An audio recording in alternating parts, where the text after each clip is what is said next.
Bonjour et bienvenue sur ma chaîne Manaté. Que diriez-vous de vous endormir paisiblement et douillettement avec des histoires qui vous ont bercé lorsque vous étiez petit? Revivez ces moments de tendresse, partagés avec un être aimé, ces moments de l'enfance où dès que l'histoire commence, bien blottis au fond du lit, nous sommes transportés dans un autre monde, avec des sensations merveilleuses de joie, de frissons et d'émotion. Laissez-vous transporter dans ce monde magique de l'enfance. Et pour cela, vous n'avez rien à faire, juste à écouter ma voix et à vous laisser guider. Bon voyage au pays des rêves. Allongez-vous paisiblement dans votre lit et prenez le temps d'observer votre corps, votre esprit.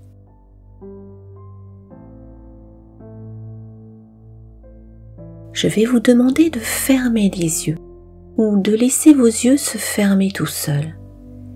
Et vous allez imaginer une photo, une très belle photo, qui représente un moment de tendresse partagée avec un être cher. Un moment de votre vie où l'on vous raconte une histoire. Ce moment magique, vous le revivez entièrement à travers cette photo.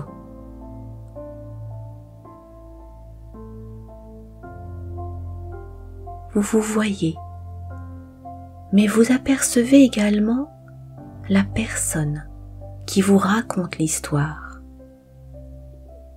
qui vous lit l'histoire.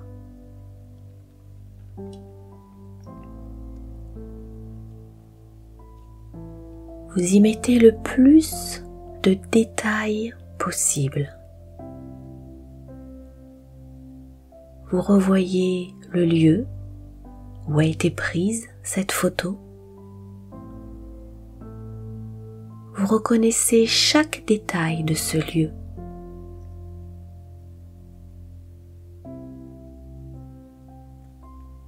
Vous pouvez même vous souvenir des différents parfums qui vous reviennent en mémoire. Laissez-vous gagner par ces senteurs.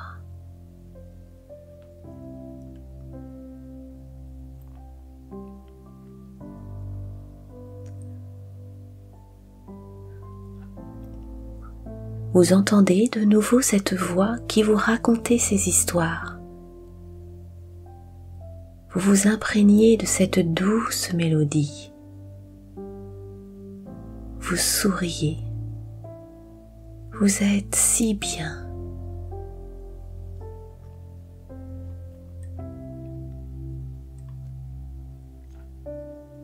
Prenez le temps de respirer profondément et en toute conscience. Ressentez l'air frais qui entre dans votre corps et qui vous apporte la vie, la détente. Et observez l'air plus chaud qui sort de votre corps et qui rejette toutes les tensions, petites ou grandes, de cette journée.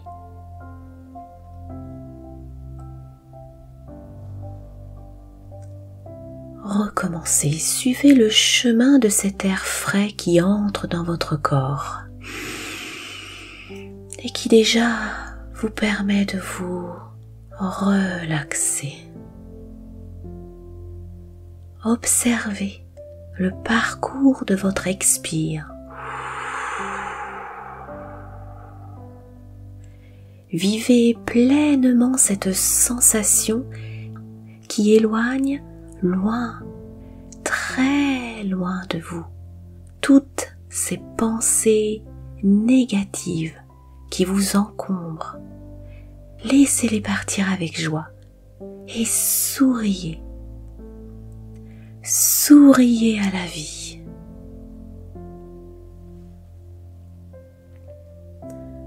Encore une fois, inspirez merveilleusement l'instant présent et vous ressentez déjà ce bien-être qui parcourt tout votre corps.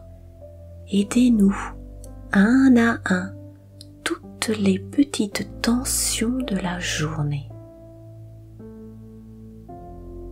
Ressentez toutes ces tensions qui disparaissent une à une, comme si des centaines de petites bulles parcouraient tout votre corps.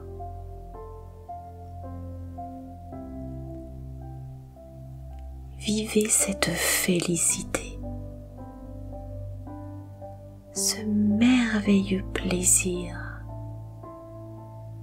de cette incroyable et si naturelle détente.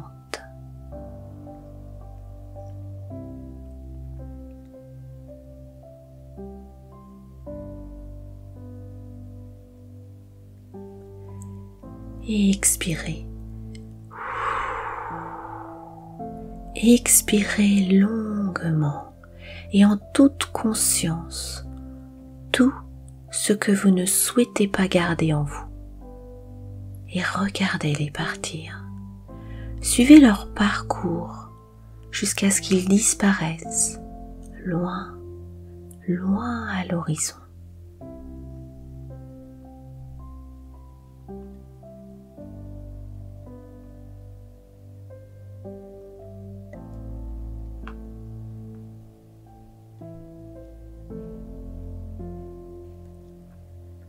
Et je ne sais pas si vous vous êtes rendu compte, mais cette respiration, cette sensation, cette prise de conscience de ces inspires et de ces expires vous procure une onde de plaisir infini qui parcourt tout votre corps. Tout votre corps.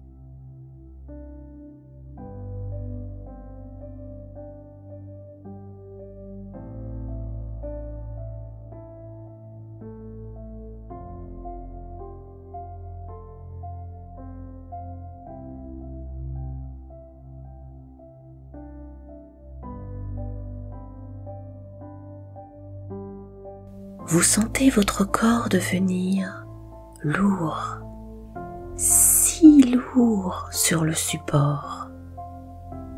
Vos pieds,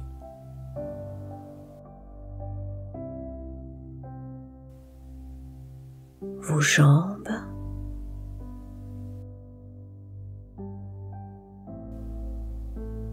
vos fesses,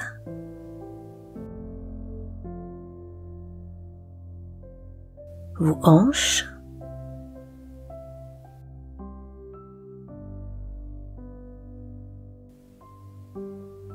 votre dos, tout votre dos,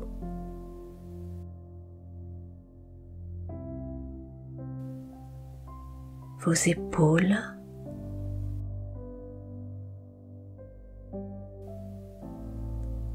votre nuque,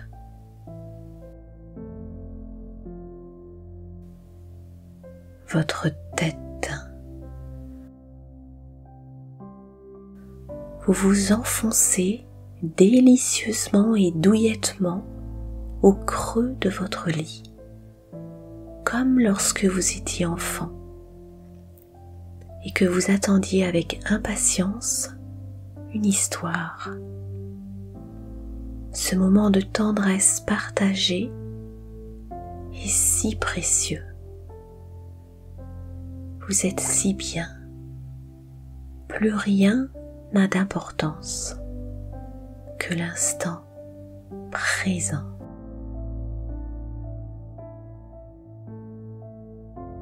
Et si c'est confortable pour vous, je vais vous raconter l'histoire de Blanche-Neige. Un jour de plein hiver, une reine était assise à sa fenêtre, encadrée de bois, d'ébène et cousait. Tout en tirant l'aiguille, elle regardait voler les blancs flocons. Elle se piqua au doigt et 3 gouttes de sang tombèrent sur la neige. Ce rouge sur ce blanc faisait si bel effet qu'elle se dit « Ah, si seulement j'avais un enfant, aussi blanc que la neige, aussi rose que le sang, aussi noir que le bois de ma fenêtre. » Peu de temps après, une fille lui naquit. Elle était blanche comme neige, rose comme sang, et ses cheveux étaient noirs comme de l'ébène. Elle l'appela Blanche-Neige. Mais la reine mourut en lui donnant le jour.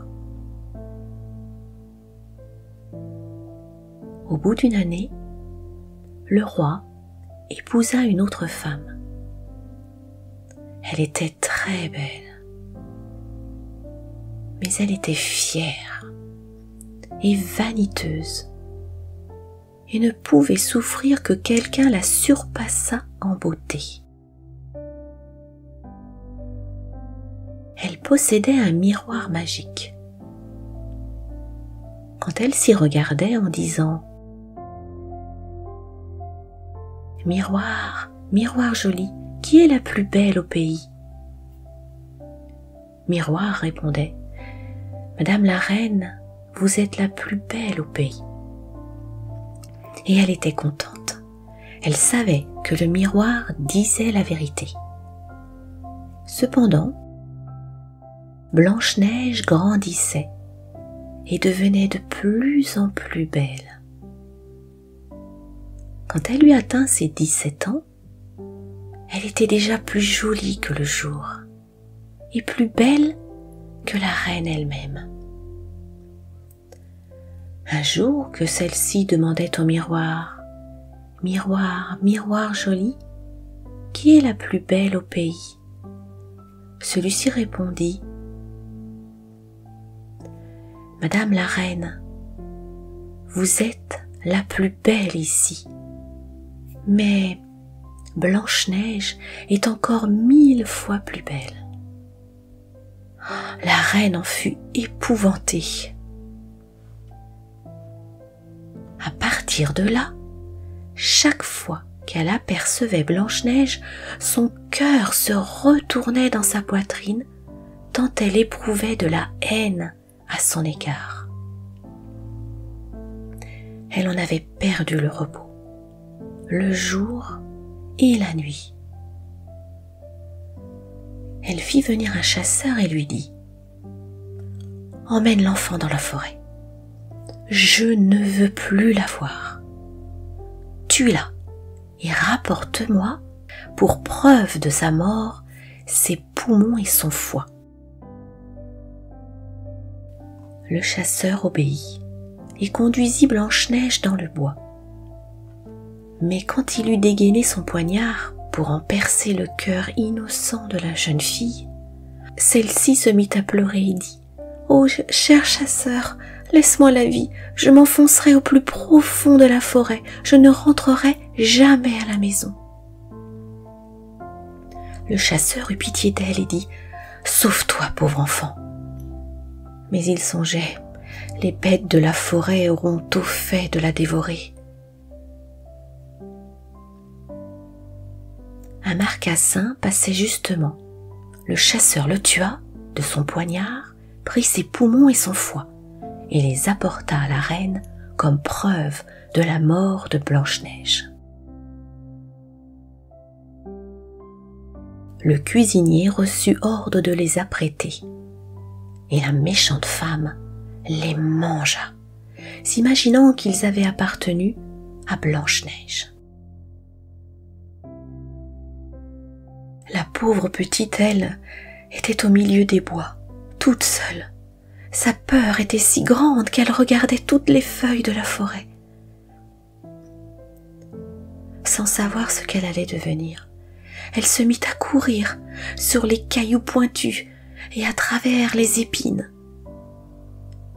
Les bêtes sauvages bondissaient autour d'elle, mais ne lui faisaient aucun mal. Elle courut jusqu'au soir, aussi longtemps que ses jambes purent la porter.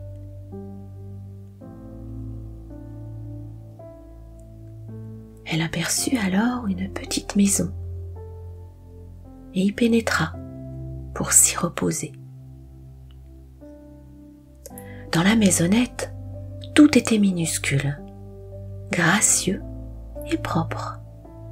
On y voyait une petite table couverte d'une nappe blanche, avec 7 petites assiettes et 7 petites cuillères, 7 petites fourchettes et 7 petits couteaux, et aussi 7 petits gobelets.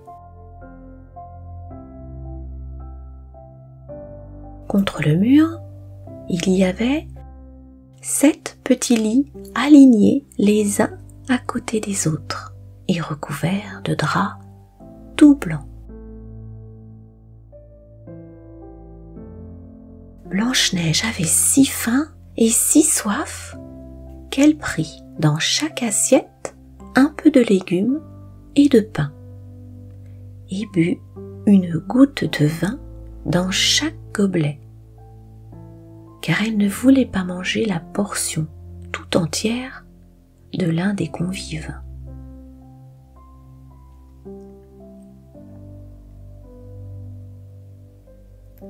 Fatiguée, elle voulut ensuite se coucher, mais aucun des lits ne lui convenait. L'un était trop long, l'autre trop court. Elle les essaya tous. Le 7e enfin fut à sa taille. Elle s'y allongea, se confia à Dieu et s'endormit. Quand la nuit fut complètement tombée, les propriétaires de la maisonnette arrivèrent.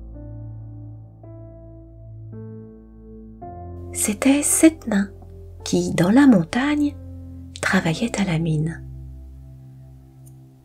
Ils allumèrent leurs 7 petites lampes et quand la lumière illumina la pièce, ils virent que quelqu'un y était venu, car rien n'était plus tel qu'il l'avait laissé. Le premier dit « Qui s'est assis sur ma petite chaise ?» Le deuxième dit « Qui a mangé dans ma petite assiette ?» Le troisième « Qui a pris de mon pain ?» Le quatrième « Qui a mangé de mes légumes ?» Le cinquième « Qui s'est servi de ma fourchette ?» Le sixième « Qui a coupé avec mon couteau ?» Le septième « Qui a bu dans mon gobelet ?» Le premier, en se retournant, vit que son lit avait été dérangé. « Qui a touché à mon lit ?» dit-il. Les autres s'approchèrent en courant et chacun s'écria « Dans le mien aussi quelqu'un s'est couché !» Mais le septième, quand il regarda son lit, il vit Blanche-Neige endormie. Il appela les autres qui vinrent bien vite et poussèrent des cris étonnés.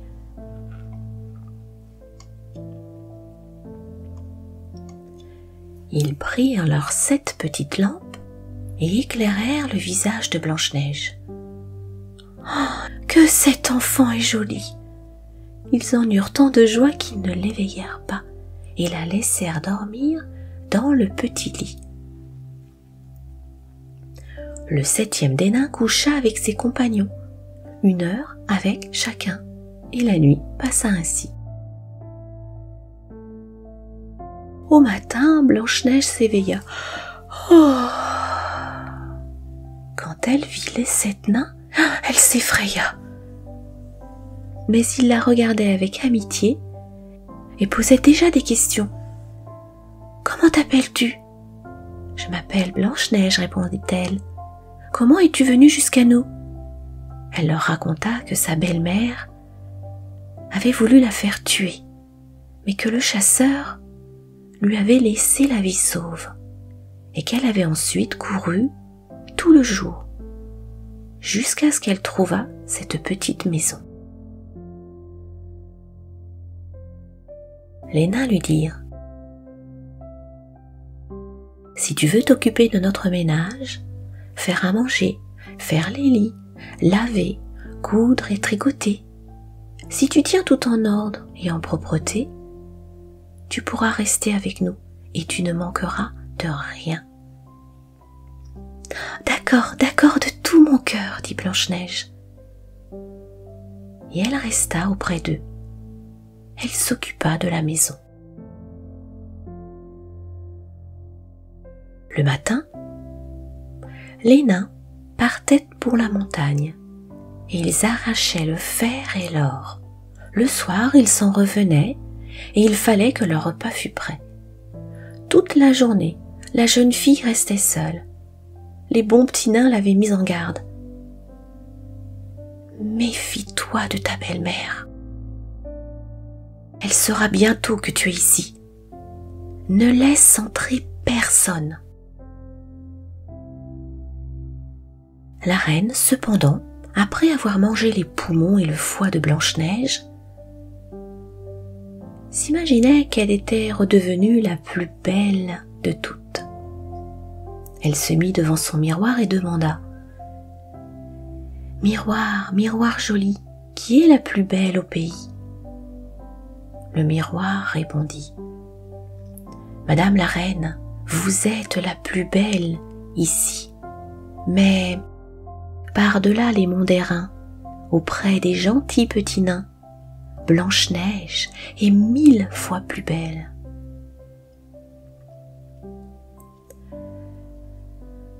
La reine en fut bouleversée. Elle savait que le miroir ne pouvait mentir. Elle comprit que le chasseur l'avait trompée et que Blanche-Neige était toujours en vie. Elle se creusa la tête pour trouver un nouveau moyen de la tuer. Car, aussi longtemps qu'elle ne serait pas la plus belle au pays, elle savait que la jalousie ne lui laisserait aucun repos. Ayant finalement découvert un stratagème, elle se farda le visage et s'habilla comme une vieille marchande ambulante. Elle était méconnaissable. Ainsi déguisée, elle franchit les 7 montagnes derrière lesquelles vivaient les 7 nains. Elle frappa à la porte et dit : « J'ai du beau à vendre, à vendre. » Blanche-Neige regarda par la fenêtre et dit : « Bonjour, chère madame, qu'avez-vous à vendre ? » « De la belle, de la bonne marchandise, répondit-elle, des corselets de toutes les couleurs. Elle lui en montra un tressé de soie multicolore. « Je veux bien laisser entrer cette honnête femme, se dit Blanche-Neige. » Elle déverrouilla la porte et acheta le joli corselet. « Enfant, dit la vieille, comment tu t'y prends ? Viens, je vais te l'ajuster comme il faut. » Blanche-Neige était sans méfiance. Elle se laissa passer le nouveau corselet. Mais la vieille serra rapidement, et si fort que la jeune fille perdit le souffle et tomba comme morte. « Et maintenant, tu as fini d'être la plus belle, » dit la vieille en s'enfuyant. Le soir, Peu de temps après, les 7 nains rentrèrent à la maison.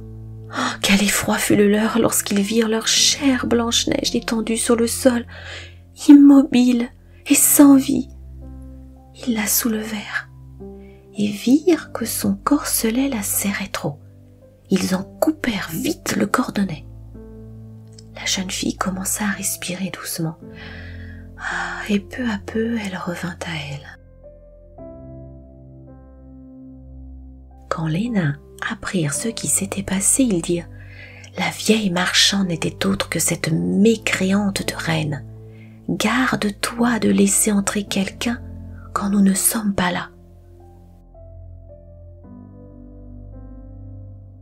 La méchante femme, elle, dès son retour au château, s'était placée devant son miroir et avait demandé « Miroir, miroir joli, qui est la plus belle au pays ?» Une nouvelle fois, le miroir avait répondu « Madame la reine, vous êtes la plus belle ici. Mais par-delà les monts d'Airain, auprès des gentils petits nains, Blanche-Neige est 1000 fois plus belle. »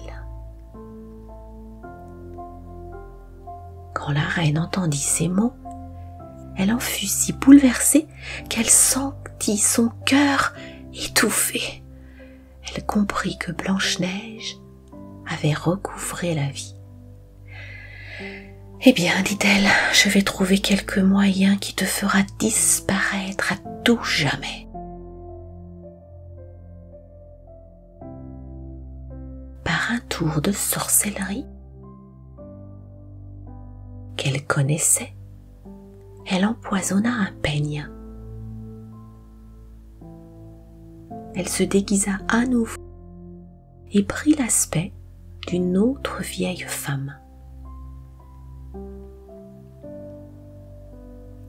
Elle franchit ainsi les 7 montagnes en direction de la maison des 7 nains, frappa à la porte et cria « Bonne marchandise à vendre !» Blanche-Neige regarda par la fenêtre et dit « Passez votre chemin, je n'ai le droit d'ouvrir à quiconque. » « Mais tu peux bien regarder, dit la vieille en lui montrant le peigne empoisonné. Je vais te peigner joliment. »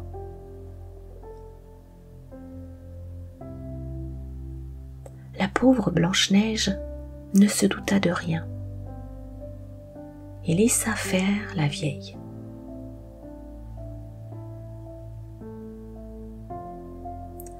À peine le peigne eut-il touché ses cheveux que le poison agit et que la jeune fille tomba sans connaissance.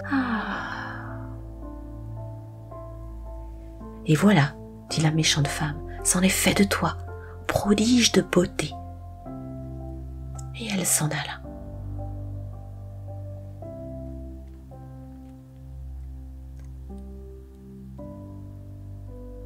Par bonheur, le soir arriva vite, et les 7 nains rentrèrent à la maison.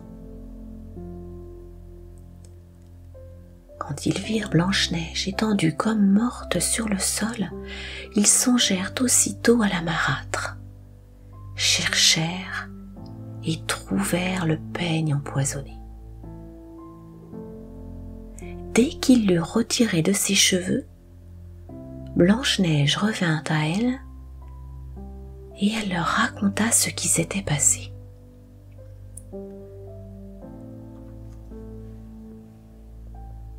Ils lui demandèrent une fois de plus d'être sur ses gardes et de n'ouvrir à personne.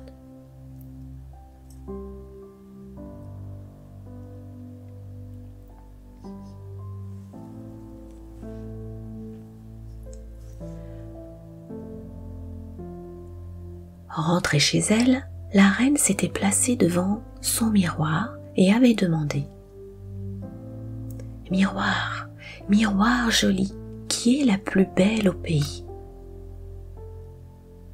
Comme la fois précédente, le miroir répondit: « Madame la reine, vous êtes la plus belle ici, mais par-delà les monts d'Airain, auprès des gentils petits nains, Blanche-Neige est 1000 fois plus belle. » Quand la reine entendit cela, elle se mit à trembler de colère. « Il faut que Blanche-Neige meure, s'écria-t-elle. « Dussé-je en périr moi-même ?» Et elle se rendit dans une chambre sombre et isolée où personne n'allait jamais, et y prépara une pomme empoisonnée.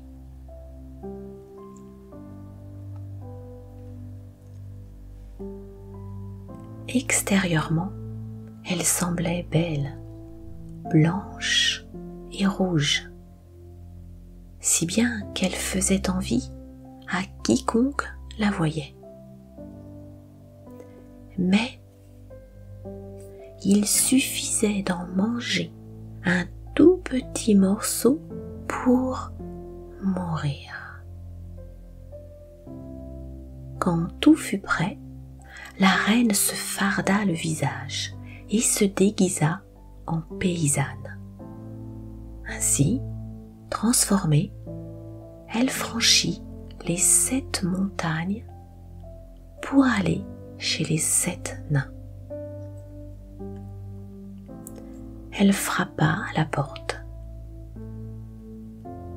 Blanche-Neige se pencha à la fenêtre et dit: « Je n'ai le droit de laisser entrer quiconque ici. Les 7 nains me l'ont interdit. »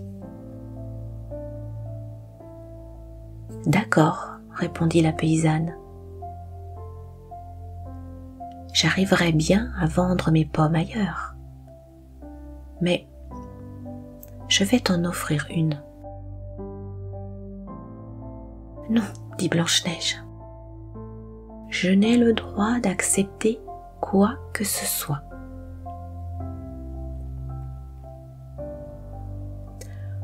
« Aurais-tu peur d'être empoisonnée ? » demanda la vieille. « Regarde, regarde, je partage la pomme en 2. Tu mangeras la moitié qui est rouge, moi, celle qui est blanche. » La pomme avait été traitée avec tant d'art que seule la moitié rouge était empoisonnée. Blanche-Neige regarda le fruit avec envie. Et quand elle vit que la paysanne en mangeait, elle ne put résister plus longtemps. Elle tendit la main et prit la partie empoisonnée de la pomme. À peine y eut-elle mis les dents qu'elle tomba morte sur le sol. La reine la regarda de ses yeux méchants, ricana et dit: « Blanche comme neige, rose comme sang, noire comme ébène. Cette fois-ci, les nains ne pourront plus te réveiller. » Et quand elle fut de retour chez elle, elle demanda au miroir: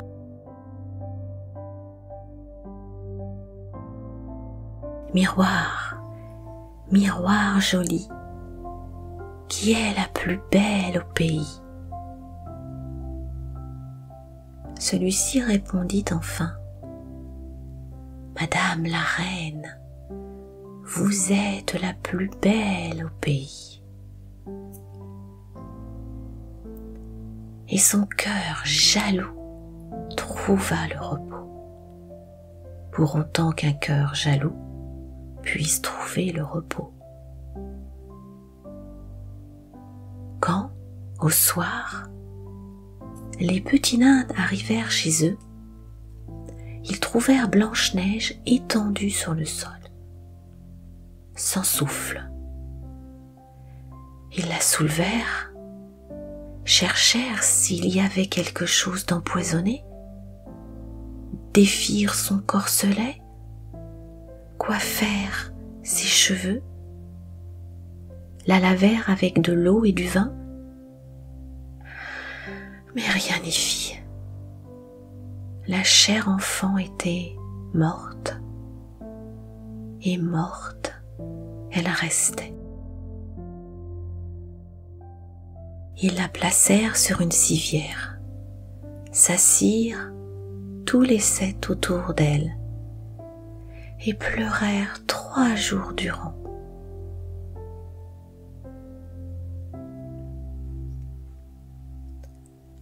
Puis, ils se préparèrent à l'enterrer. Mais elle était restée fraîche comme un être vivant, et ses jolies joues étaient roses comme auparavant. Ils dirent : « Nous ne pouvons pas la mettre dans la terre noire. » Ils fabriquèrent un cercueil de verre transparent où on pouvait la voir de tous les côtés. L'y installèrent et écrivirent dessus son nom en lettres d'or, en ajoutant qu'elle était fille de roi.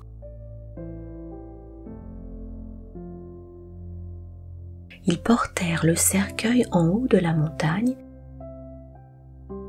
et l'un d'eux monta la garde auprès de lui. Longtemps, Blanche-Neige resta ainsi dans son cercueil, toujours aussi jolie. Il arriva qu'un jour, un prince qui chevauchait par la forêt s'arrêta à la maison des nains pour y passer la nuit. Il vit le cercueil au sommet de la montagne et la jolie Blanche-Neige. Il dit aux nains : « Laissez-moi le cercueil, je vous en donnerai ce que vous voudrez. » Mais les nains répondirent : « Nous ne vous le donnerons pas pour tout l'or du monde. »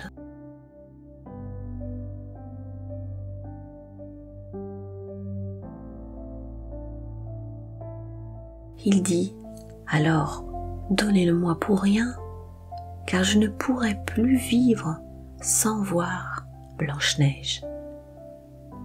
Je veux lui rendre honneur et respect, comme à ma bien-aimée. » Quand ils entendirent ces mots, les bons petits nains furent saisis de compassion et lui donnèrent le cercueil. Le prince le fit emporter sur les épaules de ses serviteurs. Comme ils allaient ainsi, l'un d'eux buta sur une souche. La secousse fit glisser hors de la gorge de Blanche-Neige le morceau de pomme empoisonnée qu'elle avait mangé. Puis, après, elle ouvrit les yeux, souleva le couvercle du cercueil et se leva. Elle était de nouveau vivante. « Seigneur, où suis-je » demanda-t-elle. « Auprès de moi » répondit le prince, plein d'allégresse. Il lui raconta ce qui s'était passé, ajoutant : je t'aime plus que tout au monde. Viens avec moi. Tu deviendras ma femme. Blanche-Neige accepta. Elle l'accompagna et leurs noces furent célébrées avec magnificence et splendeur. La méchante reine avait également été invitée au mariage. Après avoir revêtu ses plus beaux atours, elle prit place devant le miroir et demanda: « Miroir, miroir joli, qui est la plus belle au pays ?» Le miroir répondit: « Madame la reine, vous êtes la plus belle ici, mais la jeune souveraine est 1000 fois plus belle. » La méchante femme proféra un affreux juron, et elle eut si peur qu'elle en perdit la tête.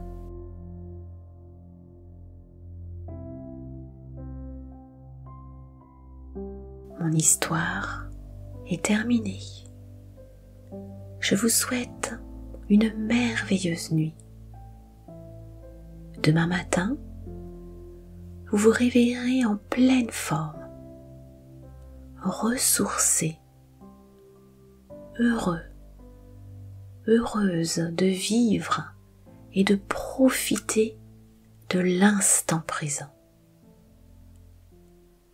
Très belle nuit à vous.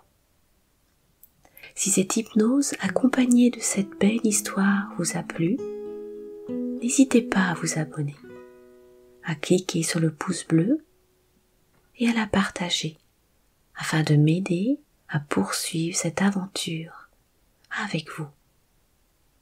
Namasté.